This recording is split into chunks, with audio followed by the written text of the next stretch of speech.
Hey, D, I wanted to start by asking you about the defense in the second half. Houston has 38 points after you went to that small lineup. They really hadn't played together all season, right, with Marquise at 5. How did that change things, and for you also, how does that impact the way that you're going to plan that in? Yeah, we had to pick it up defensively. They were too comfortable in the first half. We were slowing our rotations. We just wasn't ourselves defensively, and we tried to come out and impose our will on the defensive end in the second half, and we were able to do that. And that's a great team who can get hot at any time. And so we wanted to make sure that we made every shot for them tough. Obviously, they're going to make some, with their shooting abilities, but we just want to make sure that it was tough for them and make sure guys see a hand in their face on every shot. Anthony, you of course played with Rondo in the postseason when you guys went against Portland and Golden State a couple of years ago. What did you notice then that does make him different in the postseason? If this playoff Rondo thing is real, he sometimes says it's not. Like, what did you notice some things then that gave you extra confidence, saying, okay, it's going to come, and you guys will see when the playoffs come around? Yeah, I mean, he's been in and out of the lineup, all year with some injuries to his hand.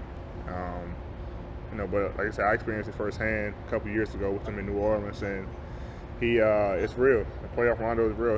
His intensity picks up. He wants to guard, the best perimeter guy. You see, he guards James and Russ sometimes.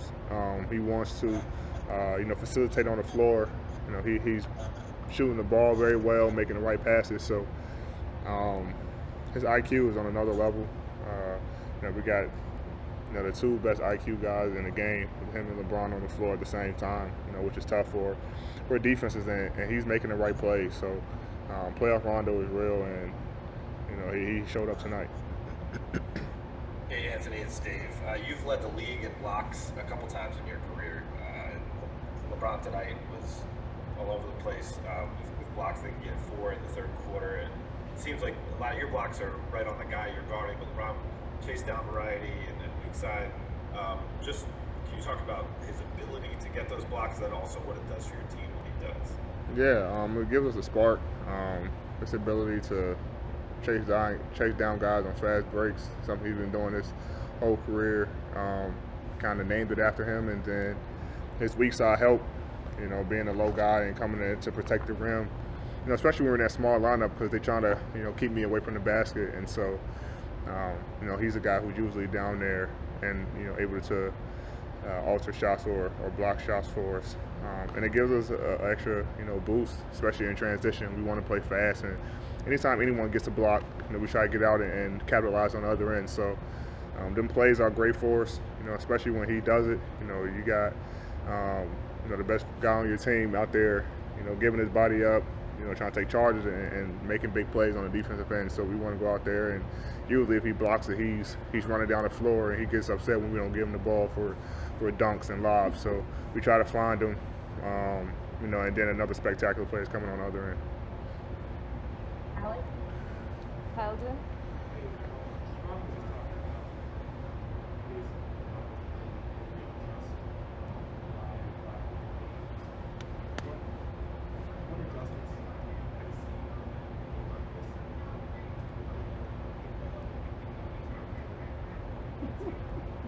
Yeah, like I said, we have two of the best IQ guys in the game, and they see a lot of things on the floor that we make adjustments, and they talk to us, they ask me what I see, and we just try to figure it out during the course of the game.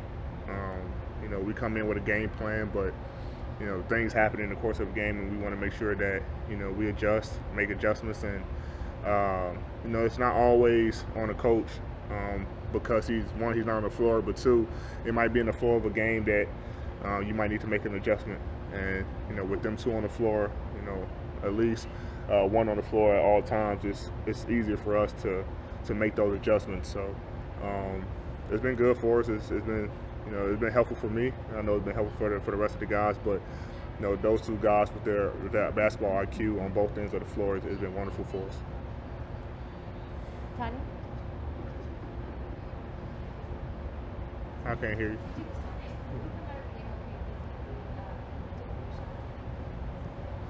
Oh yeah, I'm fine. Got a day to recover. It's a physical game, especially in the playoffs. Intensity goes up, physicality goes up, and especially with this team, being small, they try to use their physicality a lot more. But we want to be physical back, but at the end of the day, I'm fine, body's fine. Get a day tomorrow to recover and get ready for whatever, Thursday, I think, Friday, one of those days. So, but I'm fine.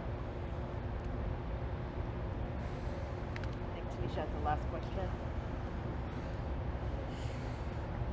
Tanisha, do you have one more? Or are we good? Yes, Melissa will be the last question. Thank you, Tanisha. Hey, LeBron set a record tonight for most playoff wins in NBA history. I'm curious. Are you sometimes taken aback by what he's able to do at age 35? Yeah, I mean, I was saying it the other day. I mean, when he did the double pump dunk, like we were saying, like no guy should be able to do that still at, played as many years in the league, and I mean, especially, in the minutes he's played, besides last year being in 8 straight finals, it takes a toll on guys' bodies, but for him, he take care of his body pretty well. So I mean, nothing is surprising for us. The things he's able to do at this age is still unbelievable.